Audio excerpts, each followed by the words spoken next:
Аталар сөзі ақылның көзі.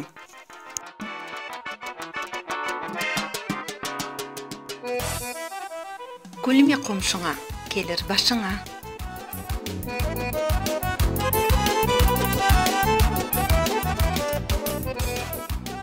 Баласыз ев мезар, балалы ев базар.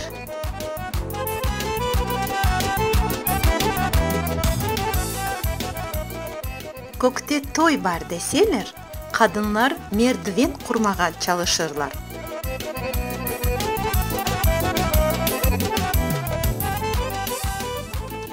Bir gün musafir, iki gün musafir, üçüncü gün ket kafir.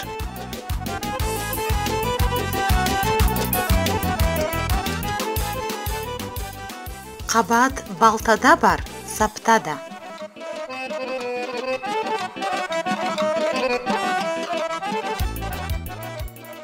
Ayvanға da өз баласы татлы.